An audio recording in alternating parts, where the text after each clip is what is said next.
The Eight Temptations by Shelley Sawyer Jensen. Chapter 2, Beyond the Milky Spiral. Everything thrums and vibrates. Everything, everywhere, all around her. She feels it more than she hears it, almost like a heartbeat, intimate and precise. It moves this way and that, pushing and pulling like ocean tides. She gropes in the darkness, but feels nothing. She also sees nothing. If this is one of envy's illusions, she fumes to herself, I will crack every emerald on her face.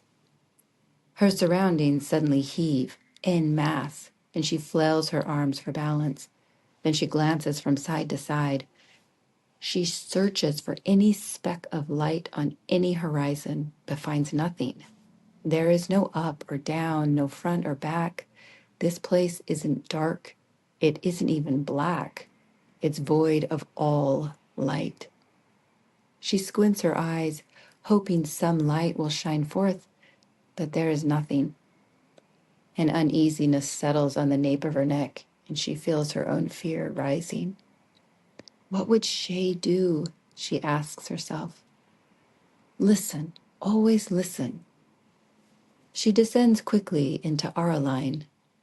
She hears one pure tone, her own, yet no minor tones, which is bizarre because she's never not heard them. She doesn't bother listening for the master tones. After centuries of training, she still can't hear them. She does listen for other tones, but hears none, so she begins to withdraw. Yet on her way out, she stumbles across a tone she's never heard.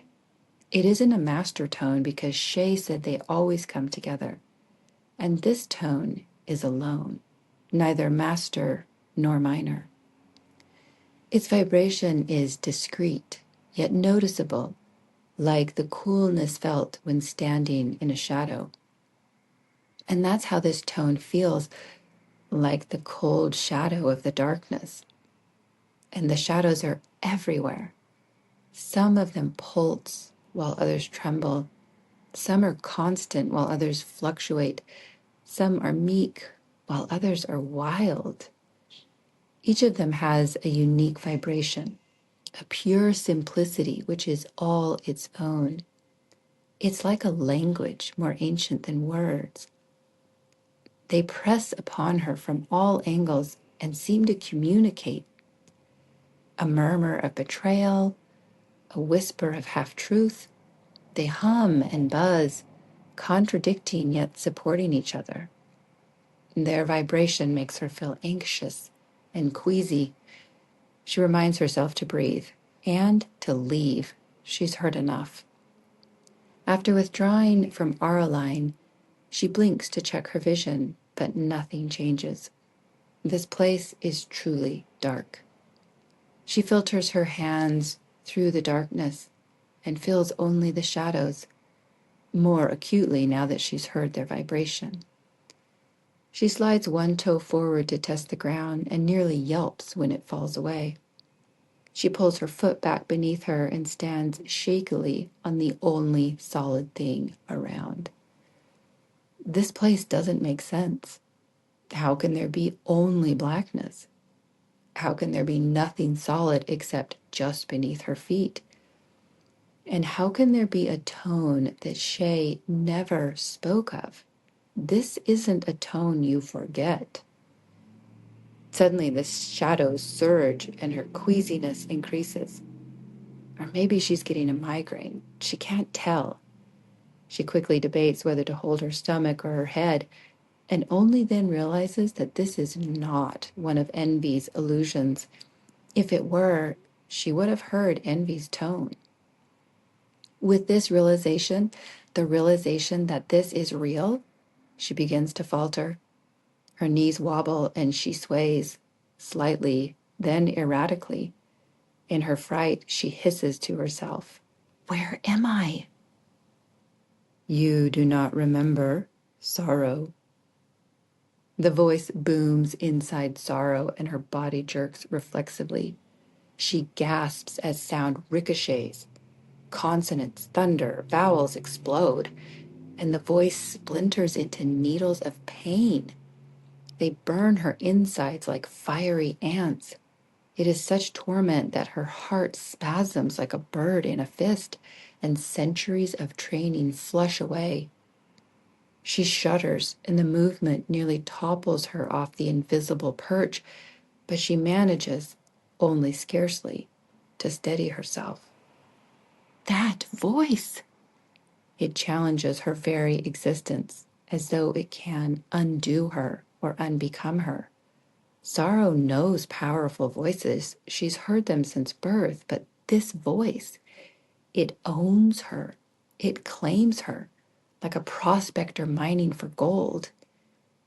It's only now she realizes she didn't hear that voice with her ears, nor did she feel it in the way she feels the shadows. That voice is inside her, speaking with vibration. She freezes. Her body freezes, her breath freezes, even her blood freezes. Me against that voice?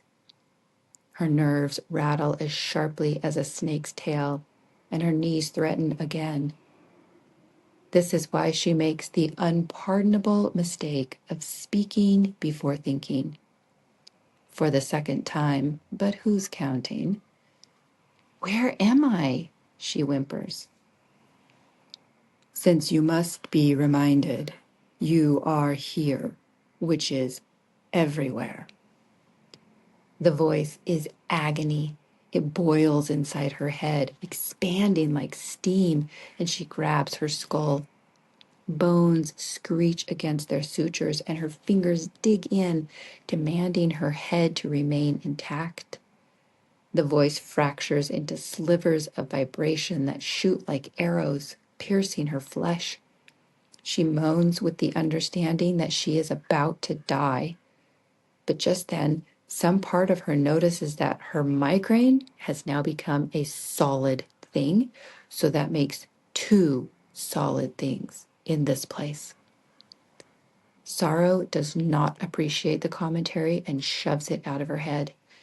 She notices herself panting and slows her breathing, which lessens the pain. She is cautious and careful in everything, lest she fall off whatever she is standing on. Her fingers loosen their grip on her head, and she inhales. There is a strangeness to the air. It tastes old and hoary, like winter wheat stored on the shaft, yet somehow not stale. She notices the air as it spreads across her tongue and then slides down her throat. It leaves a heavy film of something sticky and pitchy, with a distinct taste of tar. The air continues through her bronchial tubes, somber and heavy, as though it is dreaming. Sorrow wishes this were a dream. Everything has been turned upside down, inside out, roundabout, and backwards, all at once. I mean, how did she not notice the air until now? She rubs her forehead in confusion and allows the warmth of her hands to soften the pain.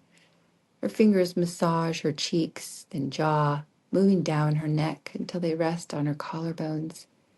She unconsciously chews her lower lip. How do I get out of here? Cajole? Plead? Fake a surrender? Another vibration creeps across her skin, but this one she recognizes. Doubt.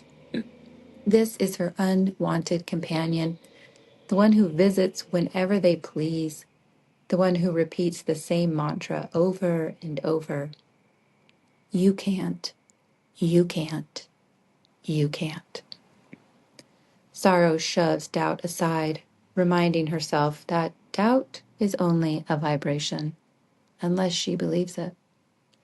She inhales another tar-laden breath and shakes her head to clear away the doubt. She considers her next question. What is the best possible one? The one worth the pain? This might sound easy, but she isn't thinking clearly. She feels something tugging on her mind, like it is drawing out random thoughts or memories, ones she doesn't need. Sorrow notices the vibration of doubt increasing and quickly chooses a question. She grips her head before asking, "Who are you?" Poor question. Who will tell you nothing? I expect better, unless I've miscalculated your potential. Do better. The vibrations clash inside Sorrow like opposing storms. She grits her teeth and clenches her throat shut. She is not going to vomit. The fiery ants run wild and prick her with burning needles. Her bones shake like dried seeds in a pod, fierce and harsh. The fury of all of this sustains longer than she believes possible. But eventually the storm collapses into raw soreness. She cradles her head in her hands. This last foray was bad, but not quite as bad. But since her head still throbs, not as bad is relative. Maybe the sticky tar is protecting her, buffeting her from the worst of the vibrations. Either way, her next question needs to give her information, not just pain. Sorrow hems and haws, then selects a not very good question because trying is the only way. She grips her skull and asks, "What are you?" The voice modulates until it exudes an iron pressure on Sorrow. Then it responds, "This too will tell you little, but I will answer.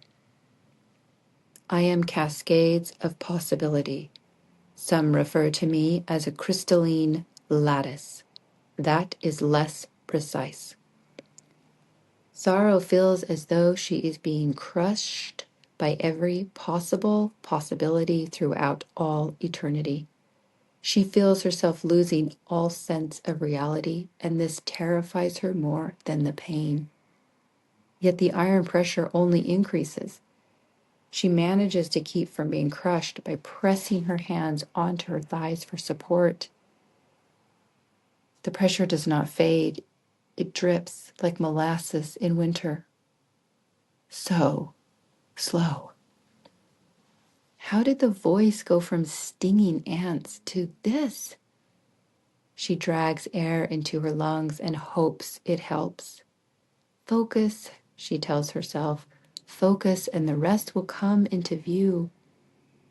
Sorrow focuses. She focuses all that she is, her will, her intention, her energy, lifeblood, mind, and heart. She focuses all of it until it's as fine as a razor's edge. Then she directs this onto her breathing. Inhale, exhale. Fill, empty. Expand, contract. Sorrow focuses. She truly does, but nothing comes into view. It's like she can't focus on anything beyond one breath. When she tries, it all seems to be falling. Wait, what did that voice say? A cascade? A cascade of what? None of this makes sense. So Sorrow tries to focus again. Only this time, she cloisters herself as tightly as a nun. Then she focuses. She focuses on her time here. She searches for a logical sequence of events. She finds none. She searches for linear memories, one lined up after the other, but she finds only crooked tales. There are no logical sequences, no linear memories.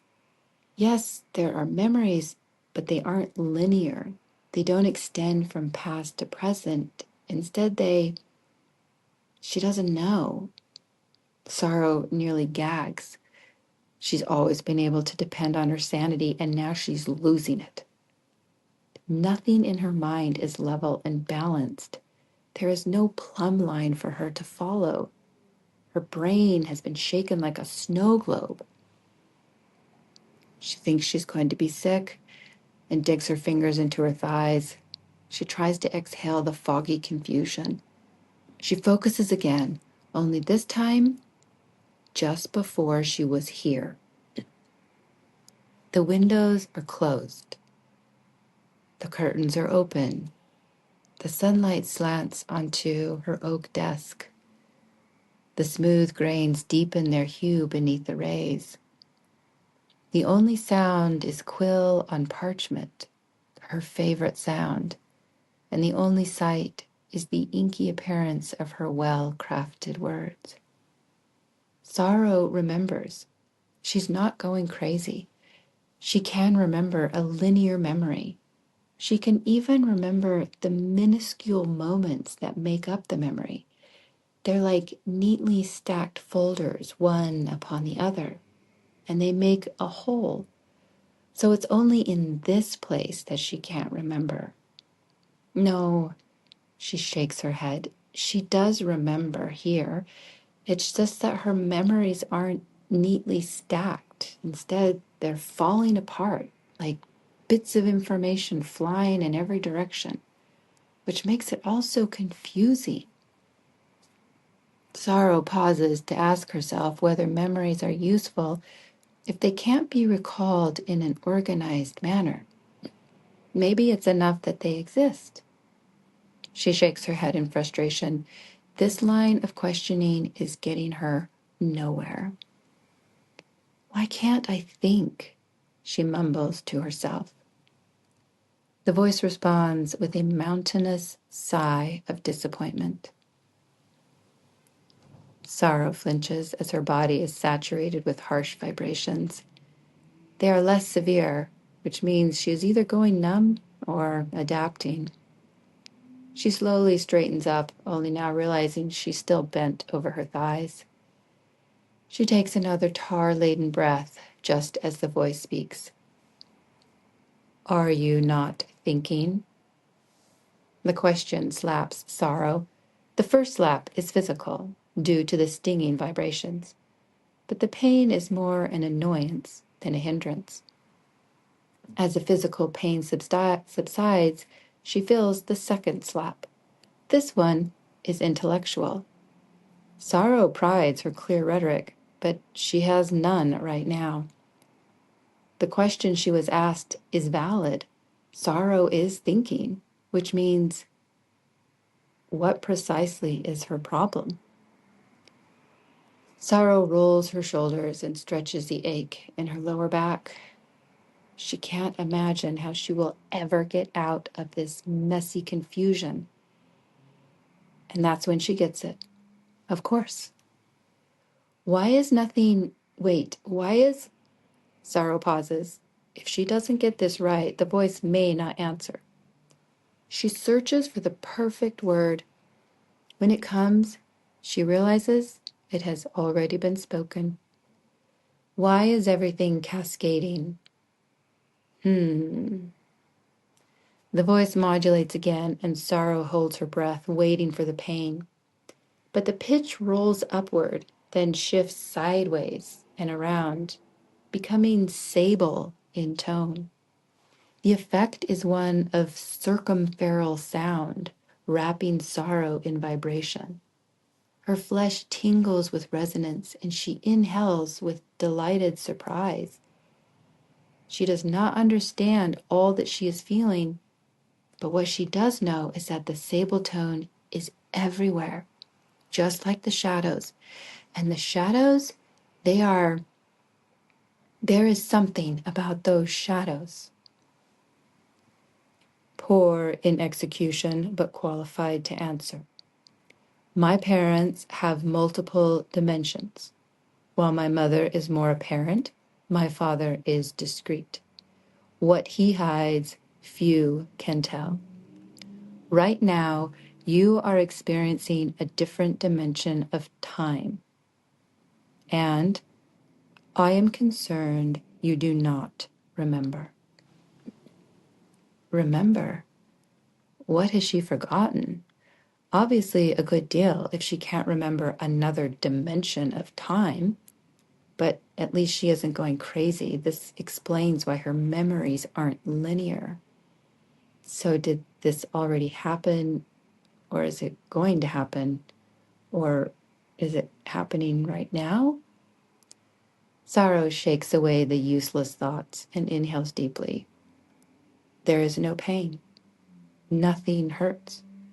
The voice tuned her, and for the first time, Sorrow remembers. She remembers this place. It's suddenly unforgettable, like the taste of bitter or the smell of trees. She knows this place like she knows her trees.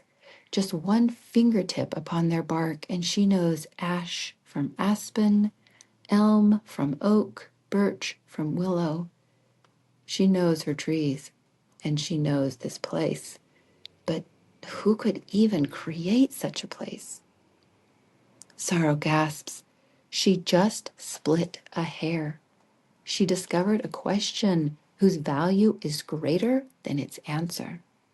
Shay will be pleased if she ever gets out of here. How did I get here? The shadows sway as the sable tone modulates. Are the shadows and the tone the same? Sorrow wonders. She tucks the question into the front pocket of her mind and hopes it stays long enough for her to figure out. She listens as the sable tone multiplies into sounds which express themselves as a series of tones before relaxing back into sable. All of this Sorrow remembers. She remembers the sable tone. She remembers it was always measuring her, assessing her, evaluating her every move. It did so then, and it does so now. And now, Sorrow sees how heedless she has been. Her questions are frivolous. She knows better. She knows the art of questioning, not only the asking, but the not asking. If Sorrow asks a question that is better left unasked, she'll lose whatever game is being played, even though she doesn't know what the game is.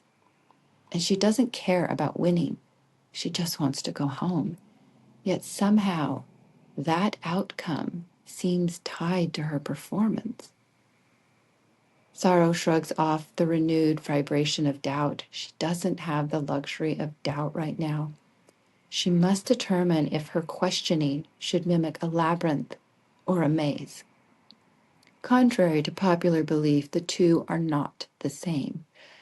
A labyrinth questioner directs the speaker to a central question, while a maze questioner wanders them about. Sorrow considers both options and quickly realizes neither will work. They are too linear. She needs contextual questions, ones which are also nebulous, like vectors who share a common influence, yet spread in all directions. Sorrow prepares for the pain by gripping her fists at her side. Then she remembers she's been tuned and relaxes into her question. Why am I here? There is a knowledge which must be known. I cannot know it alone. Sorrow prickles with goose flesh. This is a common reaction for her when someone doesn't answer a question. That in itself is not a problem because much is said in the unspoken. The voice told her nothing on purpose. The voice is withholding something. Sorrow pulls her arms inside her thick robe and hugs her torso. The voice isn't answering. Instead, it wants her to ask obvious questions. It wants her to walk to the center, to trap her in a labyrinth. It's already too late. Sorrow is in a trap she should have seen a long time ago, except her memories aren't linear. And now there is no way out. There is no other way. She must continue. What is the knowledge which must be known? That question is the principle of our meeting. The knowledge which must be known lies beyond this. The sable tone modulates into a growl. Once it finishes, it continues answering. Beyond this incestuous entanglement of our lineage, namely that which lies beyond time and space. Our lineage? Did she say our? Sorrow's heart skips, then jumps. She forces herself to breathe as her arms curl tighter around her. We are related? Obviously.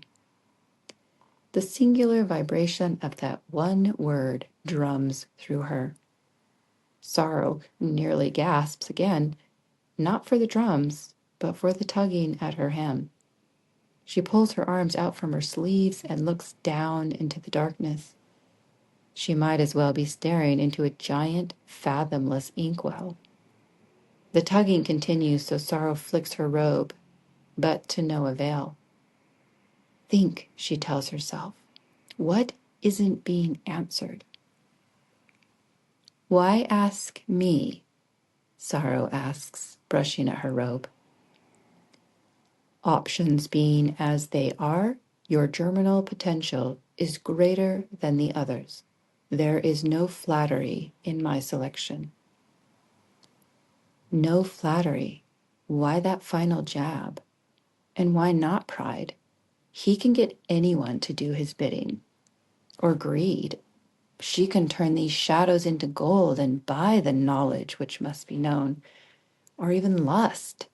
He can get dust motes to fornicate. Surely his passion can attain the knowledge. The hem of her robe continues to tug, so she flicks at it, which still achieves nothing. She squints again for signs of anything, but nothing. The shadows must be playing with her, or preying upon her. She isn't sure which. All she knows is that she's a lost ship. She's sailing unknown currents with billowing sails, blown about by ageless winds, searching for something she doesn't even know how to ask. What do you want from me? A query. Just a few. Very simple. Here and there. I believe your term for this is nisty.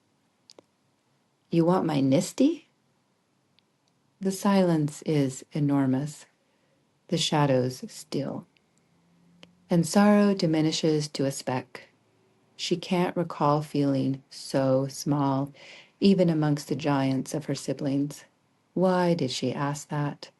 No one can have her nisty. They can only use sorrow for their purposes. Shay warned such use was a dangerous game. Never use your nisty for another's purpose. But at this point, sorrow sees no alternative. She's gone too far. What do you want me to do with my nisty? I require an external perspective, one outside this manifold reality. You didn't answer my question. The sable tone splits into dissonant chords before crashing back into one. The sound is not pleasing to sorrow. I need to excite information into formation, and I lack the one thing you so blatantly employ, a nisty. You will query my crystalline information into formation, into forms of physical, mental, and energetic nature. None will harm you. You simply direct queries as I request, and I will do what remains. Sorrow is missing something. She can feel it all around her, missing something. The missing thing isn't subtle. It's big, it's primitive, it's raw. That's it, raw and timeless. All those lessons about riddles, and sorrow stuck in the middle of one with no idea how to figure it out. She closes her eyes and feels the shadows. There is an intimacy between them, The darkness, the shadows, the tides, the vibrations, they're all tied together in some way that she's missing. She opens her eyes and a glimmer flashes in the depths. She nearly stumbles off her perch. She desperately needs a hopeful sign right now, and she just got one. She doesn't know what that was, but she'll take the mirror taper of hope as a sign that there is more going on here than meets the eye. Sorrow stands quietly and watches the conversation cascade through her mind, in no particular order. Suddenly she recalls an odd answer. Who will tell you nothing? Not who, what? What do you do? Sorrow blurts out. The answer is stillness. The inky tides cease. Sorrow did it. She asked a question worth its weight in darkness. The voice is cautious and strategic.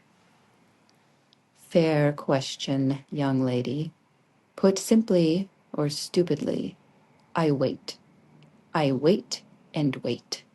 I wait for queries, for nisties, for sparks.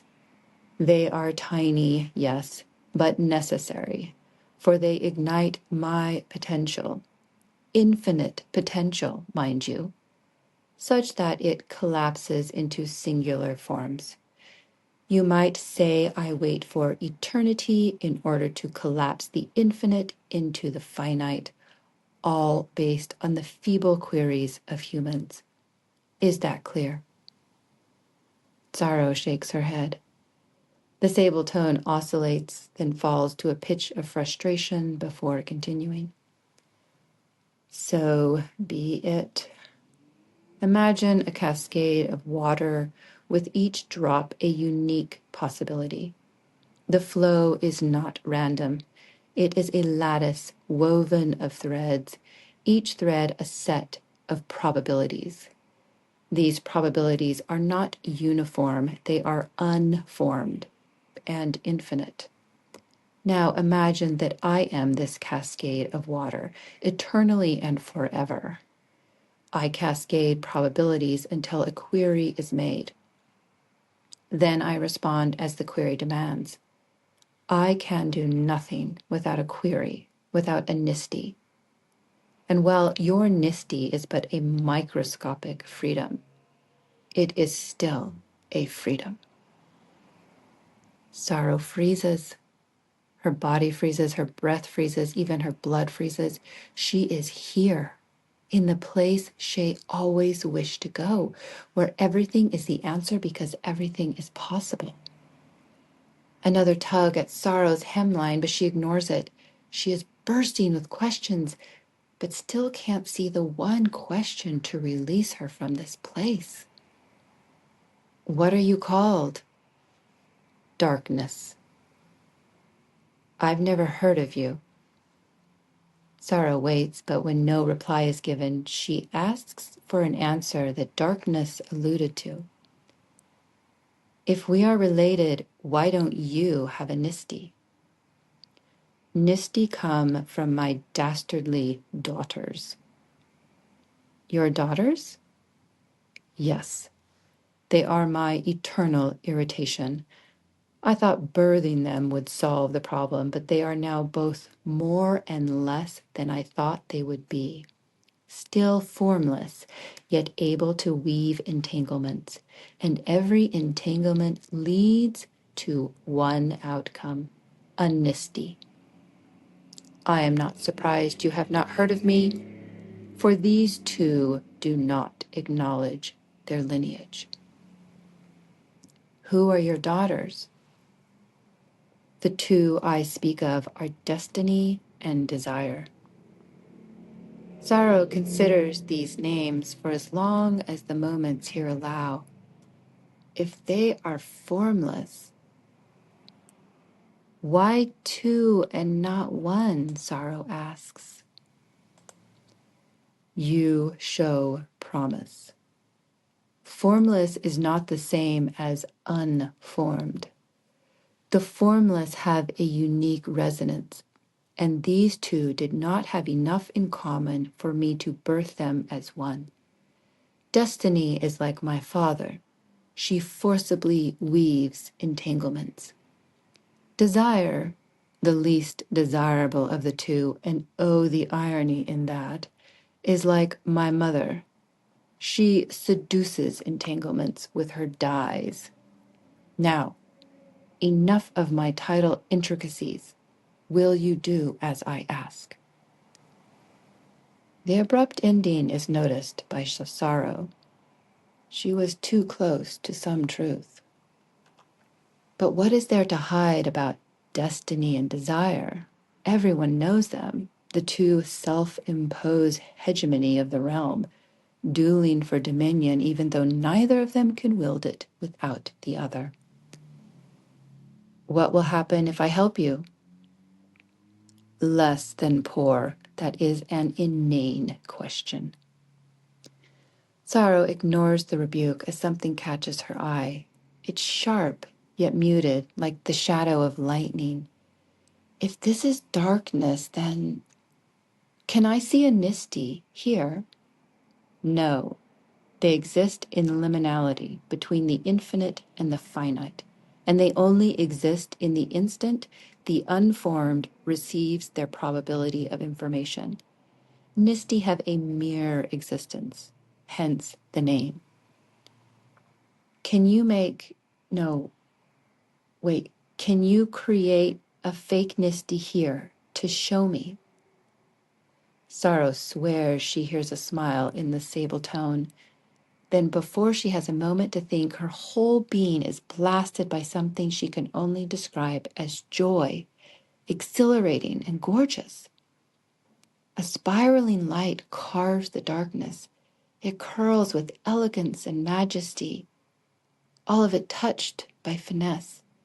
The central band of light is surrounded by contoured wings, misty and dazzling.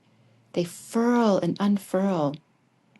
Each wing knows exactly what it is, never a doubt. They flutter and swing, brilliant in their potential, polite in their possibility. Yet every beat is certain, sure of its not yet realized future. They are rhythmic, yet not repetitive, subtle, yet insistent with purpose. Every tip of every wing sparks the darkness and sends ripples outward. The indestructible softness is a greater wonder than any awe, more true than anything sorrow has known. She closes her eyes and the vision remains. She experiences all the wings, all the probabilities, all the possibilities, all the latent longing to be, and too numerous to count.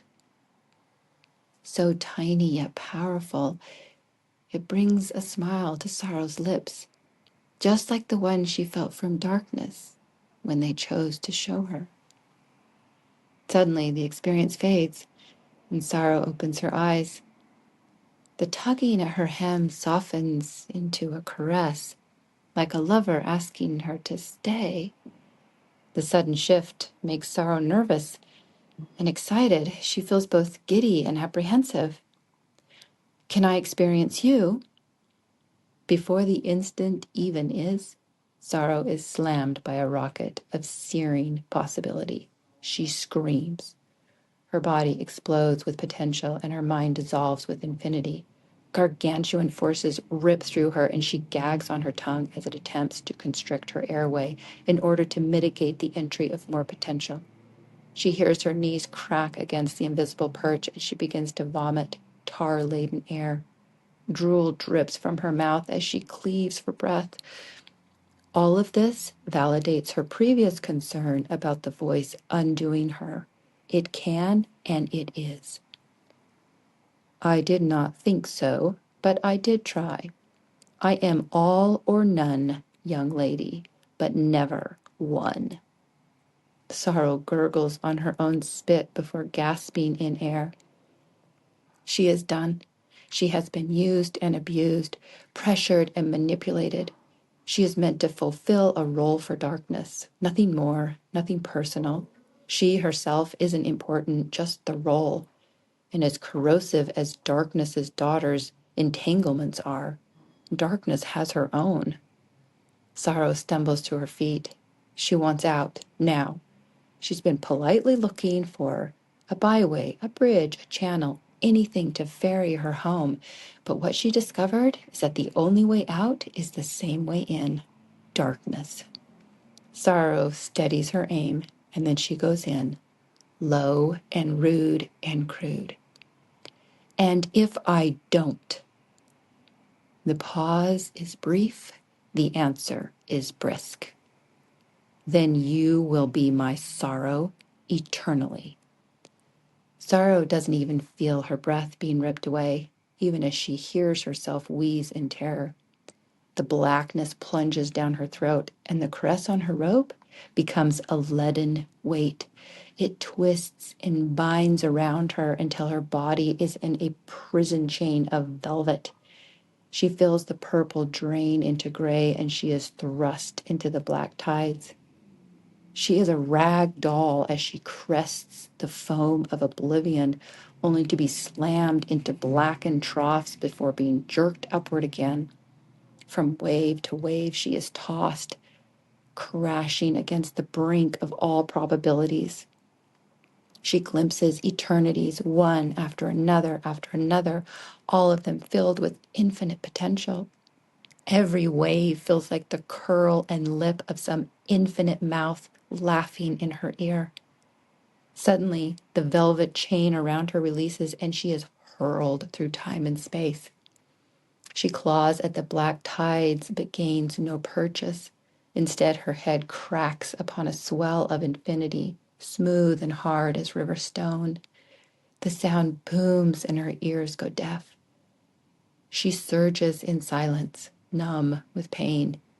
She feels like this is some cosmic game of hide and seek, only there's no one hiding, and there is no one to find her. The only thing she can feel is the shadows everywhere, unrelenting in their pressure and unforgiving as the tone of darkness. Somewhere within that tone, she hears darkness. The words spoken are so true, they scald her eyes. You will be sorrow forever. Sorrow careens over a waterfall of unrealized dreams and suddenly cascades back into her chair, seated before her oak desk. The words of darkness grab at her hem and crawl up her spine. They tighten around her neck until tears fall down her cheeks. The words, they are true. She doesn't understand life, and apparently she will never understand death. She will be sorrow forever.